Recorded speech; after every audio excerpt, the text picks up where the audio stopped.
ప్రభుత్వం అప్పుడు 2-3 ఏళ్ల తర్వాత చారానా అని వాయిదాల పద్ధతి తీసుకొచ్చి లాస్ట్కి ఇవ్వాల్సినటువంటి చారానా ఎగ్గొట్టినటువంటి పరిస్థితి గత బీఆర్ఎస్ ప్రభుత్వ కాలంలో జరిగింది.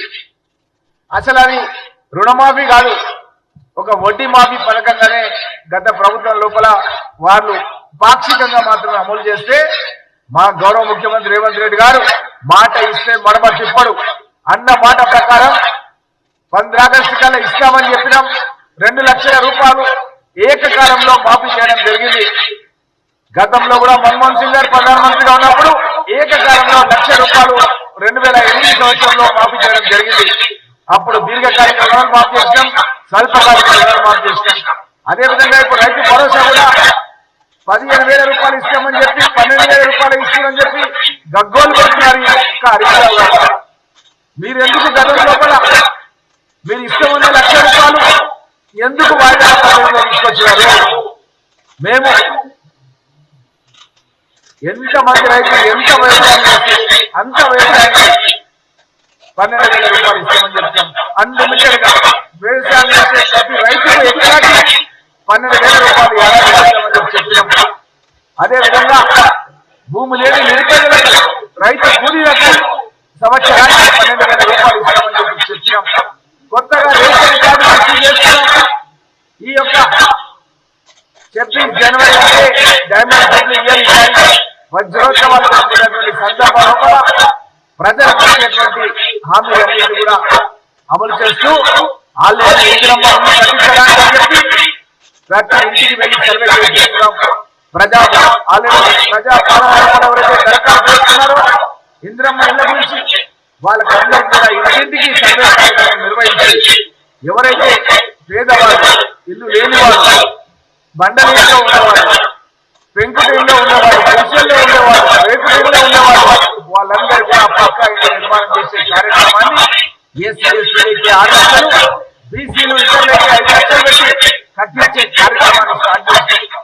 మరి మేము అడుగుతున్నాం మన హరీష్ రావు గారిని, మీ ప్రభుత్వం లోపల ఎక్కడైనా కట్టించరా? ఉదాహరణ మా వికారాబాద్ జిల్లా నియోజకవర్గం చూసుకుంటే ఒక్క గంట జరగలేదు. మీరు చేసిన పథకాలను ఎవరు కూడా నమ్మడం లేదు.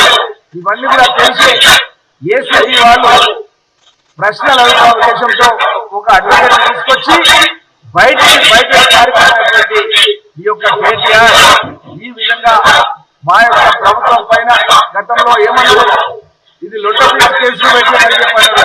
మరి లొట్టపీస్ కేసులు పెడితే మరి ఏమైనా నీకు ఎందుకు మరి ఈరోజు తప్పించుకొని తిరుగుతున్నావు? నువ్వు నిష్పాక్షంగా వెళ్ళి నువ్వు ఏసీబీ అధికారులకు జవాబు చెప్పే పరిస్థితి ఉండే, మరి ఎందుకు నువ్వు జవాబు చెప్తావు? తెలంగాణ రాష్ట్ర ప్రజలంతా కూడా ఈరోజు గుర్తిస్తున్నారు. మీరు కట్టినటువంటి ప్రాజెక్టులు సాగునీటి ప్రాజెక్టు పర్యావరణాన్ని పనికి రాజకీయంగా తయారయ్యాయి. అసలు తెలంగాణ రాష్ట్ర వ్యాప్తంగా ఈరోజు ఆలోచనలు పడ్డారు.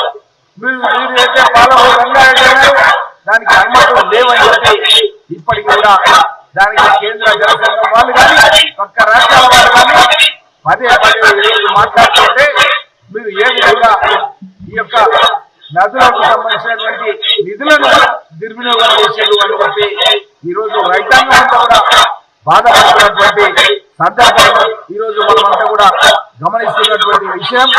ఖచ్చితంగా కేటీఆర్ గారి వేషాలు వేసినా ఊచలు లెక్కబెట్టడం ఖాయం. అది తెలిసే ఈరోజు ఈ విధంగా కాంగ్రెస్ ప్రభుత్వం పైన అభాసవాలు చేయడానికి ఏదో ఒక పిలుపునిచ్చి ఏదో ధర్నాలు చేయాలి, ఇంకోటి చేయాలని రాష్ట్ర వ్యాప్తంగా పిలిపించినంత మాత్రాన ఎవరు కూడా దీనికి సంబంధించినటువంటి ఈ యొక్క పిలుపులకు పట్టించుకునే పరిస్థితి కూడా లేదు అనే విషయాన్ని కూడా తెలియజేస్తూ కాంగ్రెస్ ప్రభుత్వం వచ్చిన తర్వాత మొట్టమొదటి మహిళలకు ఆర్టీసీ బస్సులో ఉచిత ప్రయాణం కల్పించడం, మా పైకి డిపోలో 29 కోట్ల రూపాయలకు సంబంధించినటువంటి మహిళలు 0 టికెట్ పైన ఉచిత ప్రయాణం చేస్తారని చెప్పి మొన్ననే మా డిపో మేనేజర్ గారు మాకు ఒక లెటర్ ఇవ్వడం జరిగింది. ఈ విధంగా రాష్ట్ర వ్యాప్తంగా ప్రతి డిపోలో కూడా 20-30 కోట్ల రూపాయలకు సంబంధించినటువంటి ఉచిత ప్రయాణాలు జరిగినాయంటే కోట్లాది మహిళలు ఈరోజు కాంగ్రెస్ ప్రభుత్వం ఇచ్చినటువంటి పథకం మూలంగా మహాలక్ష్మి పథకం మూలంగా వాళ్ళు ఉచిత ఆర్టీసీ ప్రయాణాలు వాడుకోవడం జరుగుతుంది. ఇదే కాకుండా మనకందరికీ తెలిసిన విషయమే, అందరికి కూడా ఉచిత కరెంట్ ఇస్తామని చెప్పినాం 200 యూనిట్ల వరకు అన్న మాట ప్రకారం తెలంగాణ రాష్ట్ర వ్యాప్తంగా పేద ప్రజలందరూ కూడా గృహజ్యోతి కార్యక్రమంలో భాగంగా 200 యూనిట్ల వరకు ఉచిత కరెంట్ అనేది ఇవ్వడం జరిగింది.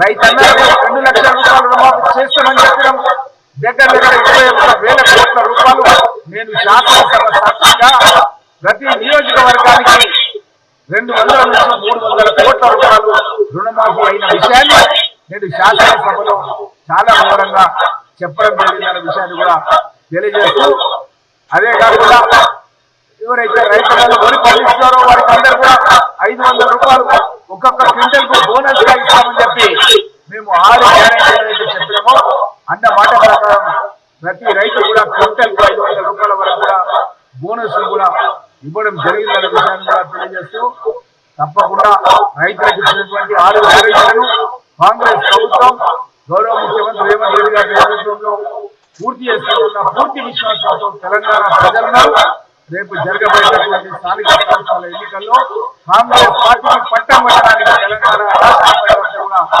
ఎదురు చూస్తున్నారన్న విషయాన్ని కూడా తెలియజేస్తూ సెలవు తీసుకుంటున్నాను.